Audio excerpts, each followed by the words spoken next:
She was mocked for bringing bread and water to lunch until a millionaire CEO walked into the kindergarten cafeteria and sat beside her. The kindergarten cafeteria buzzed with the everyday chaos of lunchtime, a constant mix of clattering trays, the metallic ring of forks against plates, and the high-pitched chatter of children competing to be heard. The air smelled faintly of tomato soup and baked bread. But in one corner of the room, away from the main clusters of tables, a little girl sat quietly by herself. 5-year-old Emma Harper had chosen the far end of a small table, her shoulders drawn in slightly, as though she were trying to take up less space. In front of her was a plastic container with a single piece of plain bread and a small bottle of water, the kind sold in bulk at the corner store. She peeled at the crust with her fingers, not because she didn't like it, but because the act gave her something to do that didn't require looking up. Across the room, at a table packed with children, a few eyes kept darting in her direction. They were whispering at first, their faces twisted into sly grins, but soon the snickering grew louder. One boy called out something about poor lunches for poor kids, and another giggled loudly enough for the words to carry. Emma's cheeks flushed, but she didn't lift her head. Instead, she took a sip of her water and stared at the table as if she could disappear into it. She had learned that reacting only made things worse. Her mother, Susan, worked 2 jobs to cover the rent on their tiny apartment and pay the kindergarten fees. Mornings were always rushed, and most days there was no time or money for anything beyond the basics. On the days when they had fresh fruit or cheese, Emma felt like she was carrying treasure in her lunchbox. But today had been a bread and water day, and she knew exactly how it looked to everyone else. She thought about the other children's trays piled with pasta, fruit cups, and cartons of milk, and wished for just a little more color in her own meal. The cafeteria's supervisor passed by once, giving her a kind smile, but didn't stop. Emma was used to this. She would finish her bread quietly, drink her water, and wait for the noise to fade as lunchtime ended. The teasing hurt, but she had learned to swallow it along with the dry bites of her meal. What she didn't know, what no one in that noisy, crowded room could have guessed, was that this ordinary lunchtime was about to take a turn so unexpected that it would change the course of her life. That morning had begun like any other for Jonathan Reeves, though his schedule included one obligation he couldn't delegate: a trustee visit to a kindergarten the company's charitable foundation had supported for years. He had attended events like this before, the kind where speeches were made, polite tours were given, and photographs were taken for press releases, but it was rare for him to spend more than an hour in such a place. Even as his sleek black sedan turned onto the quiet street, he was already planning which calls he could take on the way back to the office. Jonathan was the kind of man people noticed instantly. Tall, broad-shouldered, with the calm authority of someone used to running meetings that decided the fate of millions. His dark hair was neatly combed, his light blue suit pressed to perfection, a crisp white shirt beneath it, and a silver watch that caught the light every time he moved. The kindergarten itself was cheerful but modest. The director greeted him warmly at the entrance, clearly proud to show him the improvements made with the foundation's support. Freshly painted classrooms, new play equipment in the yard, and a small library corner with colorful beanbags. Jonathan listened politely, nodding at the right moments, but his mind drifted as he followed her from one room to the next. He had done his share of philanthropic visits, and they all tended to follow the same predictable pattern until they reached the cafeteria. He had expected the usual scene: children laughing, chatting, trading snacks. But what caught his eye was the stillness of a single figure in the far corner. A small girl, no more than 5 or 6, sat alone at the edge of a tiny table. Her blonde hair was parted neatly into 2 braids that framed a face far too serious for her age. She wore a simple yellow dress, slightly faded from washing, and a denim jacket that looked a size too big. In front of her was a plastic container holding nothing but a piece of bread and a small bottle of water. Jonathan slowed his pace without meaning to, his attention drawn entirely to her. He noticed the way her small fingers were breaking off pieces of the bread slowly, as if trying to make it last longer. Around her, the rest of the cafeteria was alive with noise, but a few children at a nearby table seemed to have singled her out. They whispered to one another, casting glances in her direction, then laughing in short bursts that made her shoulders tighten. Jonathan didn't need to hear the words to understand the tone. The director was still talking beside him, pointing out the bright murals painted on the walls, but her voice faded into the background. Something in the scene before him stirred a memory he hadn't thought about in years.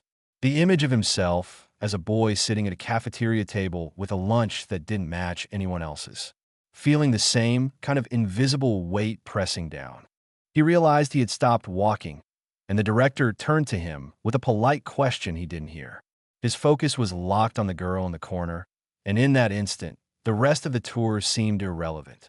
Without excusing himself, he moved toward her, each step feeling oddly deliberate, as though he were crossing more than just the cafeteria floor. He had no plan, no carefully crafted line prepared for this kind of moment. All he knew was that something in him refused to walk past and pretend he hadn't seen her. Whatever business had brought him here today, it no longer mattered nearly as much as the quiet, solitary figure with the bread and water. Jonathan reached the end of the cafeteria and paused for a moment, feeling the curious glances of teachers and children on him, though he barely registered them. His eyes remained fixed on the little girl in the yellow dress. She hadn't noticed him yet.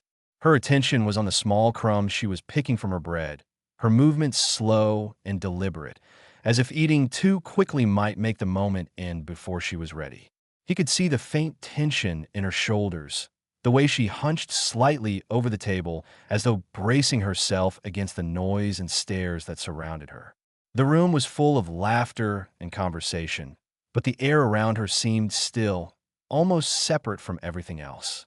Without saying a word to the director, Jonathan crossed the last few steps to the serving line.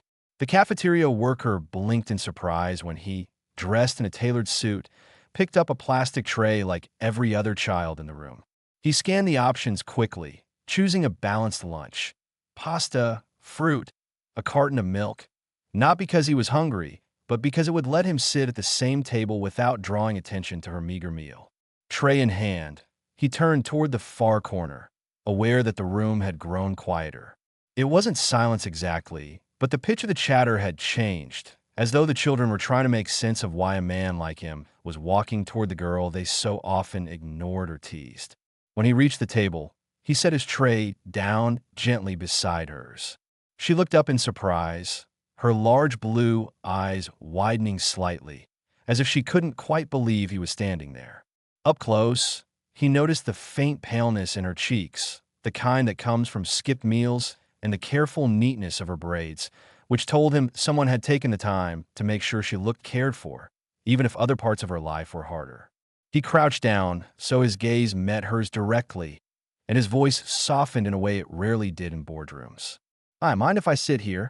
For a moment, she just blinked at him, glancing quickly toward the table of children who had been whispering earlier, as if expecting them to laugh. When they didn't, at least not immediately, she gave a small, uncertain nod. Jonathan slid onto the bench, placing his tray so it didn't crowd her space.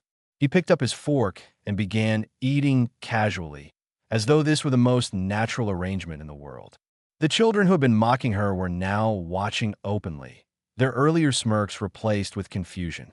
A few exchanged looks, as if trying to understand why the man in the immaculate suit would choose this table over any other.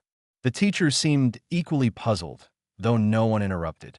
He didn't start with questions. Instead, he began to talk about something unrelated, a story from his own childhood about the day he had accidentally brought the wrong lunch to school. He described how he had been in a rush that morning and grabbed a can from the pantry without looking closely, only to discover at lunchtime that it was dog food. He told it with a light tone, exaggerating his younger self's horror at the discovery, and was rewarded with a small giggle from her. It was quick, almost shy, but it was there, and Jonathan felt a surprising sense of relief at the sound. He offered her a grape from his fruit cup, sliding it across the table. She hesitated, looking at him as if unsure whether it was really meant for her. And when he nodded, she took it between her small fingers and popped it into her mouth. That simple act seemed to shift something in the air. The tension in her shoulders eased slightly, and she began to glance at him more directly, though still with a kind of cautious curiosity. Around them, the noise of the cafeteria slowly returned, though it was different now, less sharp, less charged with the cruel energy it had carried earlier. The children at the other table seemed to have lost their taste for teasing, perhaps because they didn't know how to compete with the quiet authority of a man like Jonathan, choosing her company over theirs. He could see them turning away, their attention drifting elsewhere, and he knew without having to say anything that this small decision to sit here, to eat with her, had changed the dynamic for the rest of the day, maybe longer. For Emma, the lunch would still end. The afternoon would still come, but this moment had left a mark. Someone had noticed her, not just noticed, but chosen her over everyone else in the room. Jonathan didn't yet understand why he'd felt compelled to act, but as he picked up another forkful of pasta, he knew with absolute certainty that walking past her had never been an option.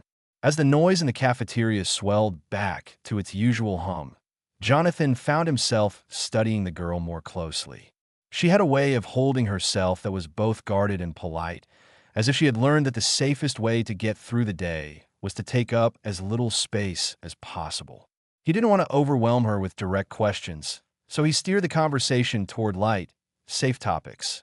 Animals, favorite colors, the kind of game she liked to play.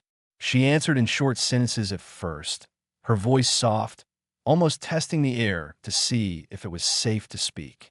But as the minutes passed, something in her began to loosen.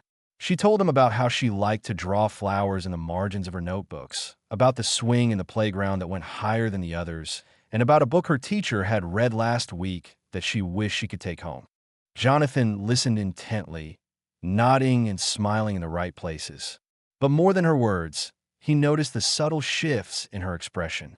When she spoke about the swing, her eyes lit up. When she mentioned the book, her fingers curled around the edge of her bread as though holding on to a small wish. He recognized in her a quiet resilience that was far beyond her years, and it made him think of moments in his own childhood when small kindnesses from unexpected places had meant the world. Halfway through their conversation, he took the risk of asking about her lunch. He didn't want to embarrass her, so he spoke lightly, almost as if he were asking why she liked a certain color. "Is bread your favorite?" he said with a hint of a smile. She gave a little shrug and said her mom made her lunch every day, but sometimes there wasn't much to pack. She said it without complaint, as though it were a fact, like the weather or the time of day. Something about the casual way she accepted it made his chest tighten.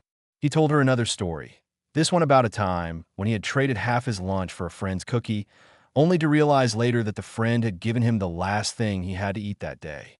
He wanted her to hear that kindness mattered, even in small exchanges. She listened, tilting her head slightly, as though weighing the meaning of the story. When he slid his carton of milk toward her, she hesitated again, but accepted it with a soft thank you. Jonathan noticed that the group of children who had been whispering earlier were now watching from a distance, their expressions mixed with curiosity and something that looked like unease. They seemed unsure how to process the fact that an adult, and not just any adult, but someone clearly important, had chosen to sit with her. The power dynamic had shifted in ways they didn't fully understand. As the lunch period began to wind down, a teacher announced that it was time to clean up. Emma carefully closed her container, leaving the last piece of bread untouched, and Jonathan realized she was saving it for later. It was a small gesture, but it spoke volumes about how she lived, stretching what she had, making things last. He stood as she slid off the bench, and for a brief moment, she looked up at him in a way that caught him off guard. It wasn't quite trust yet, but it was something close, a flicker of recognition that maybe, just maybe, he was someone who saw her. He gave her a small nod, one he hoped carried the weight of a promise he didn't yet know how to put into words. When she walked away toward her classmates, he didn't immediately follow the director to the next part of the tour. Instead, he stayed a moment longer, watching her braid swaying as her figure disappeared into the hallway. He had come here today, expecting to fulfill a routine obligation. Instead, he found himself carrying the image of a little girl with blue eyes and a lunch of bread and water, and the unsettling certainty that this would not be the last time he saw her. Jonathan caught up with the director in the hallway, but his mind was still in the cafeteria. He had intended to leave quietly after his visit, returning to the steady rhythm of conference calls and contracts. Yet, something in him resisted walking away. As they passed a small office, he stopped and asked the director if there was time for a brief conversation about the girl in the yellow dress. The director hesitated, her expression tightening, and for a moment, Jonathan thought she might refuse. But after a quick glance toward a closed door at the end of the hall, she gestured for him to follow her inside. The office was modest, with a desk piled high with folders and a bulletin board crowded with notices. She motioned for him to sit, then lowered herself into the chair opposite. Her voice softened when she spoke, as if she were choosing her words carefully. The girl's name was Emma Harper. Her mother, Susan, was raising her alone. They lived in a small one-bedroom apartment on the edge of town, and Susan worked nights cleaning offices along with a few daytime shifts at a grocery store. Money was tight, and some months it was a struggle just to cover rent and utilities. The bread and water lunch wasn't a rare occurrence. It was the reality on days when Susan had to stretch their groceries as far as they would go. Jonathan listened without interrupting, his fingers pressed together beneath his chin. The description painted a picture he recognized all too well. His own mother had been in a similar position once, working 2 jobs after his father left, and he remembered the way she had guarded her pride fiercely, refusing to ask for help unless there was no other choice. He asked the director whether the kindergarten offered assistance for families in need. She explained that there were programs, but funding was limited, and often the help didn't reach every child who needed it. Jonathan's jaw tightened as he thought about the ease with which his company moved millions for projects that mattered far less than this. The director added that Emma was a bright, well-behaved child, but she kept to herself. Some of the other children teased her, sensing the differences they didn't fully understand. Teachers intervened when they could, but they couldn't erase the sting of being singled out. Jonathan could imagine it vividly. The quiet ache of feeling separate from everyone else, the way it lingered long after the day ended. When the meeting concluded, Jonathan stood but didn't immediately leave. He asked the director one more question. Was there a way to help without making it obvious that the help came from him? He didn't want Emma or her mother to feel indebted or singled out. The director's eyebrows lifted slightly, as though she hadn't expected the question, and she nodded, saying she could think of a few discrete options. Jonathan walked out into the crisp afternoon air with the conversation still echoing in his mind. The visit had been scheduled as little more than a formality, but it no longer felt that way. He could have told himself it wasn't his problem, that he was just a passing figure in the girl's life. Yet, the image of her sitting alone with her plain lunch refused to fade. There was a heaviness in him now, a pull toward action he couldn't quite explain. He had been trained to identify needs in business and fill them efficiently. Perhaps the same skill could apply here. That night, in the quiet of his apartment, he found himself opening his laptop and researching programs for school meal support. He thought about direct donations, about scholarships, about ways to make sure no child in that kindergarten would ever have to eat bread and water for lunch again. But it wasn't just about the meals.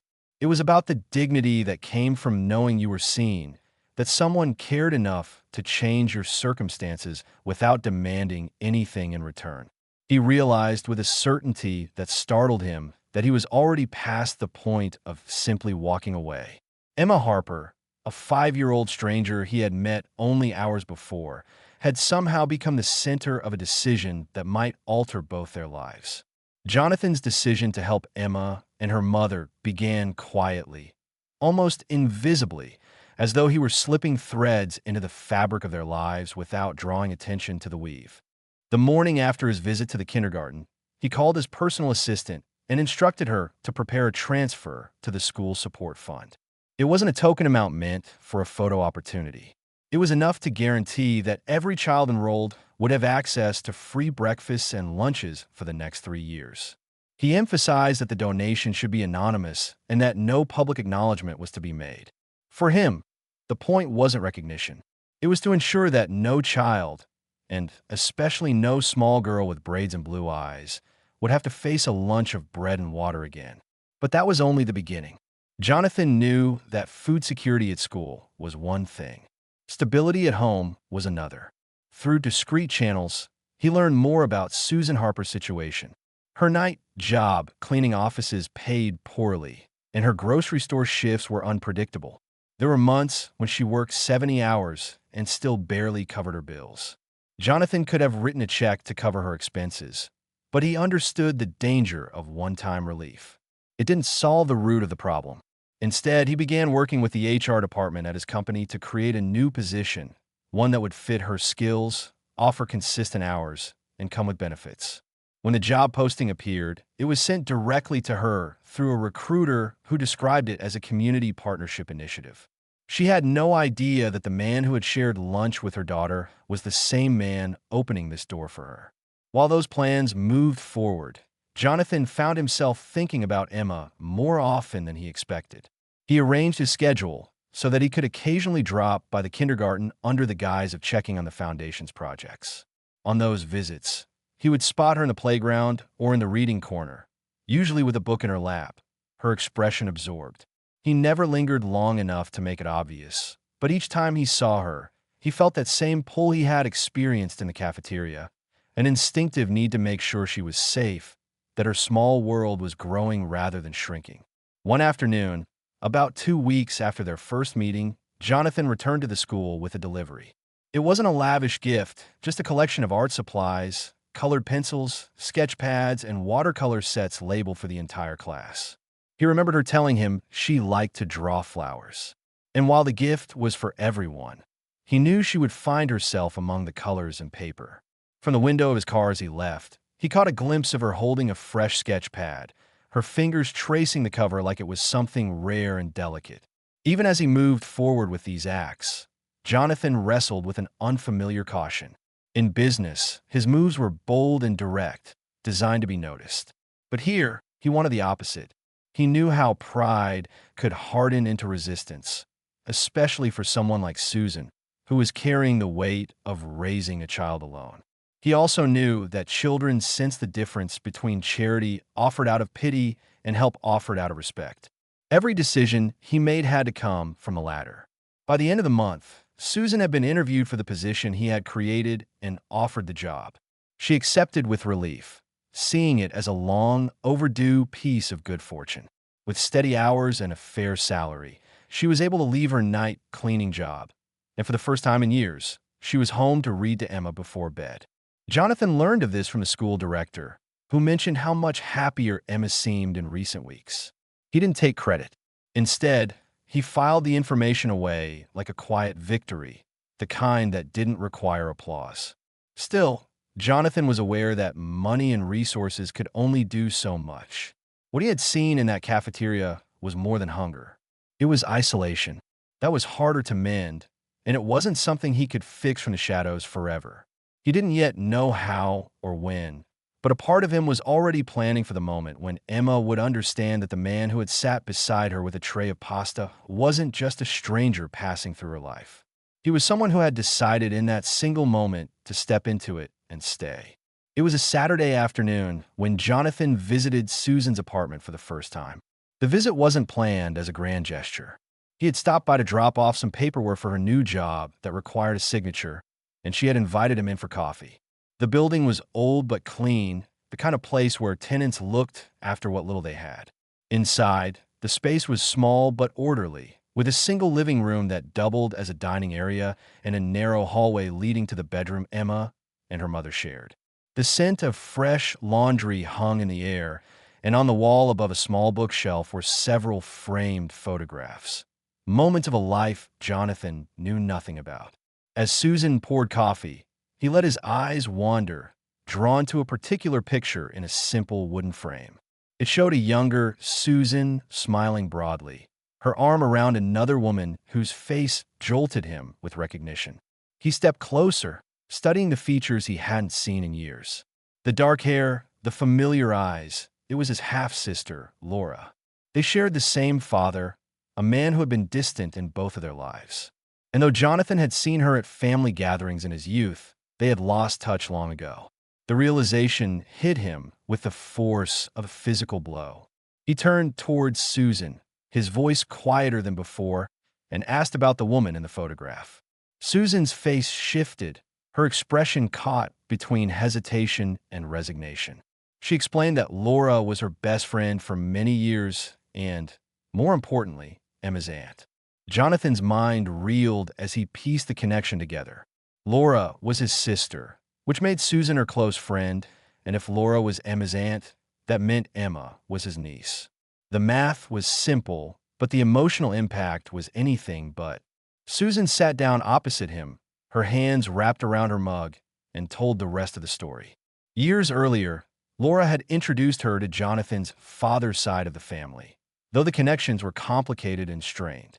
When Laura passed away unexpectedly, Susan found herself alone with Emma, choosing not to reach out to Jonathan or anyone else in that part of the family. She hadn't wanted charity, and she carried a deep mistrust toward people she believed had turned their backs on Laura when she needed them. In her eyes, keeping her distance was a form of protection. Jonathan listened, the weight of her words pressing against his chest. He couldn't deny that her perception of the family was accurate. His father had been emotionally absent, and the extended relatives rarely involved themselves in anything that didn't serve their own interests. But the idea that his own flesh and blood had been growing up just a few miles away without his knowledge struck him in a way he couldn't easily articulate. He thought back to the day in the cafeteria, to the inexplicable pull he had felt toward Emma, and now understood that some part of him might have recognized her, even then in ways beyond reason. Susan admitted she had noticed something change in Emma after that day, that the girl seemed lighter, more confident. She thanked him for his kindness, though she didn't yet know the full extent of what he had done. Jonathan didn't correct her or list the ways he had helped. Instead, he told her simply that Emma deserved to be seen, that no child should have to carry the weight of being made to feel small. When he left the apartment, the air outside felt colder than when he had arrived. The streets were the same. The city moved at its usual pace, but everything in his own world felt altered. The discovery had shifted his perspective entirely. Emma wasn't just a child he had decided to help out of compassion. She was family. The realization filled him with a strange mixture of urgency and patience. He wanted to tell her to claim the bond between them, but he also knew it couldn't be rushed. Trust had to be built, not announced. Walking back to his car, he understood with absolute clarity that his involvement in her life was no longer a choice or a temporary act of goodwill. It was a responsibility, one written into his own history without his knowledge. And now that he had found her, there was no turning away. A full year had passed since that first day in the kindergarten cafeteria, and the changes in Emma's life were visible to anyone who cared to look. She no longer sat in the far corner during lunch, curling into herself as though she were invisible. Instead, she had a regular seat at a long table with friends, her laughter carrying easily over the hum of the room. Her lunches were no longer bread and water, but varied and colorful, packed neatly in a way that showed someone had taken the time to think about what she liked. Susan's new job had brought stability into their home, and with it a sense of calm that neither mother nor daughter had known for years. Evenings were now spent together over homework, bedtime stories, and conversations that didn't have to compete with the exhaustion of double shifts. Jonathan had remained a steady presence, though never in a way that overshadowed her life.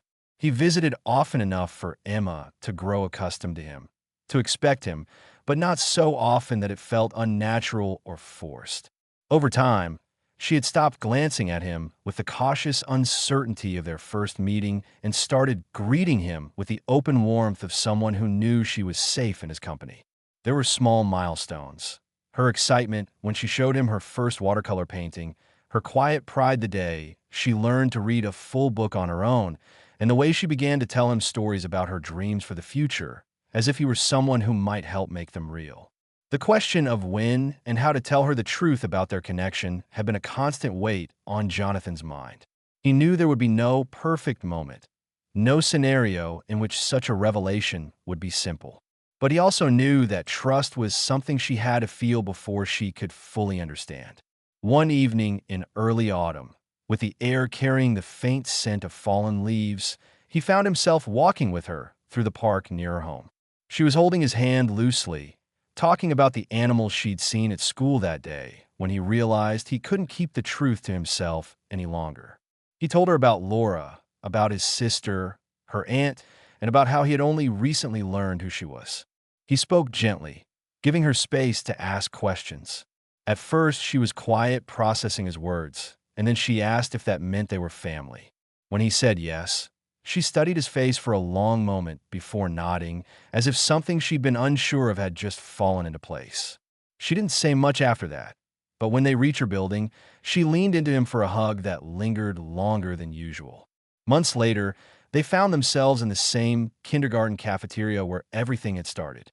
The room looked the same, the tables still small, the light still streaming in from the same high windows.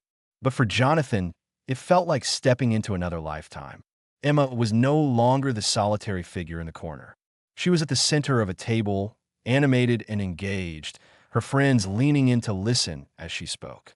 When she saw him enter, she excused herself and came over, a sandwich in her hand. Without a word, she sat down next to him and broke it in half, offering the larger piece to him. "Now it's my turn to share," she said with a smile that carried both mischief and affection. The simplicity of the gesture caught him off guard, flooding him with the memory of that first day, the piece of bread, and the way she had tried to make herself invisible. Now she was here, meeting his gaze without hesitation, completely unafraid to take up space in the world. He realized then that his role in her life had never been about rescue. It had been about creating the space for her to grow into herself, to feel worthy of being seen. As they left the cafeteria together, her small hand slipped naturally into his. The path outside was lined with the first signs of spring, buds pushing through the branches, and the light felt softer somehow. Jonathan understood that his life had shifted irrevocably the moment he sat down beside her a year ago. It had started with an instinct to offer company, but it had become a bond that would outlast anything either of them could have imagined. In the quiet between them, there was no need for promises. The act of walking forward together was enough for him. The ending of this story is powerful because it shows that true change often starts with the smallest of gestures: a seat at the table, a shared meal, a hand held without letting go. Jonathan's journey isn't framed as a heroic rescue, but as a slow, deliberate choice to stay, to build trust, and to create a life where Emma could thrive without feeling like a charity case. The reveal of their family connection adds emotional weight, but what truly matters is that his commitment to her began before he knew the truth. By the time they walk out of that cafeteria together in the final scene, it's clear that their bond has grown beyond circumstance. It's become chosen family, forged from kindness, patience, and the courage to see someone fully and refuse to look away.